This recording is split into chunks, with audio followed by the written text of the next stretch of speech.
A wise and just monarch was the good King John.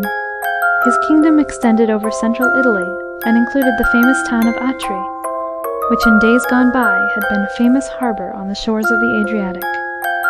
Now the sea had retreated from it, and it lay inland. No longer the crested waves rolled on its borders, or tossed their showers of silver spray to meet the vivid turquoise of the sky. The great desire of good King John was that every man, woman, and child in his dominions should be able to obtain justice without delay, be they rich or poor. To this end, since he could not possibly listen to all himself, he hung a bell in one of the chief towns, and issued a proclamation to say that when this was rung, a magistrate would immediately proceed to the public square and administer justice in his name. The plan worked admirably. Both rich and poor were satisfied, and since they knew that evildoers would be quickly punished and wrongs set right, men hesitated to defraud or oppress their neighbors, and the great bell pealed less often as years went on. In the course of time, however, the bell rope wore thin, and some ingenious citizen fastened a wisp of hay to it, that this might serve as a handle. One day, in the height of summer, when the deserted square was blazing with sunlight, and most of the citizens were taking their noonday rest, their siesta was disturbed by the violent pealing of the bell. "Surely some great injustice has been done," they cried, shaking off their languor, and hastening to the square. To their amazement, they found it empty of all human beings save themselves.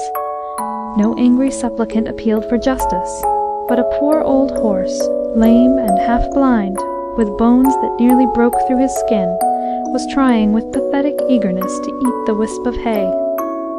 In struggling to do this he had rung the bell, and the judge, summoned so hastily for so light a cause, was stirred to indignation. "To whom does this wretched horse belong?" he shouted wrathfully. "What business has it here?" "Sir, he belongs to a rich nobleman, who lives in that splendid palace whose tall towers glisten white above the palm grove," said an old man, coming forward with a deep bow. Time was that he bore his master to battle, carrying him dauntlessly amid shot and shell, and more than once saving his life by his courage and fleetness. When the horse became old and feeble, he was turned adrift, since his master had no further use for him, and now the poor creature picks up what food he can in highways and byways. On hearing this, the judge's face grew dark with anger.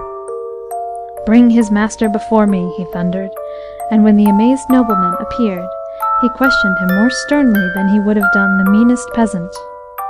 "Is it true," he demanded, "that you left this, your faithful servant, to starve since he could no longer serve you? It is long since I have heard of such gross injustice.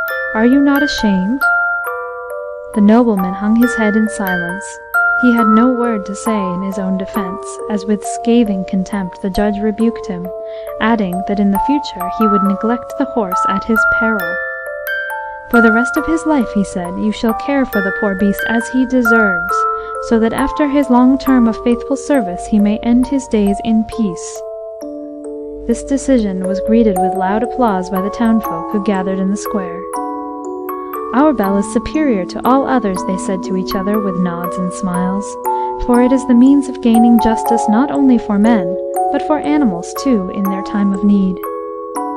And with shouts of triumph they led the old war-horse back to his stable, knowing that for the future its miserly owner would not dare to begrudge it the comfort to which it was so justly entitled. One fine winter's day, when the frost had spangled the dark green fir trees, and the ponds and rivers were thick with ice, Ivan and Maria, two Russian peasants, sat by their cottage window. They were looking wistfully at a group of merry children busily engaged in making a huge snowman. The little people were having a grand time, and though Ivan and Marie were both kind-hearted, the sight of their enjoyment made them very sad, for they had no children of their own, and their cottage was often lonely. "Fate has been unkind to us, wife," sighed Ivan, and Marie hid her face on his shoulder and tried to keep back her tears. After a while, Ivan stopped sighing, and his wife lifted her head. "See how these young children yonder are enjoying themselves," he said. "Why shouldn't we follow their example? Let us go into the garden and build a snow woman." Marie smiled and agreed. They would be children again, she cried, and forget their trouble.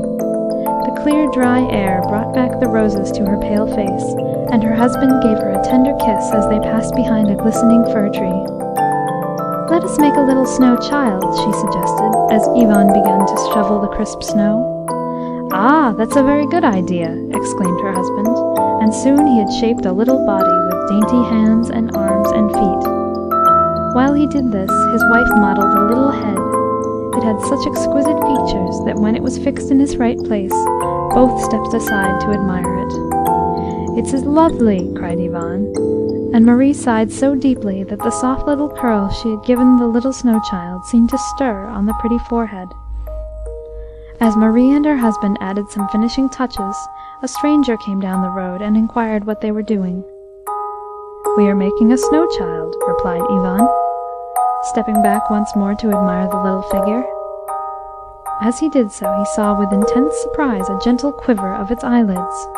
A soft pink color stole into its cheeks and lips, and a deep sigh lifted the little bosom, and the dimpled fingers he had modelled so lovingly uncurled and stretched themselves.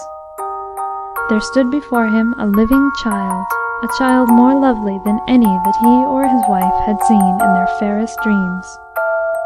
"Who are you?" he asked, when he could speak, and his wife leant tremblingly against him, scarcely daring to breathe, lest the entrancing vision of the child should vanish from her sight.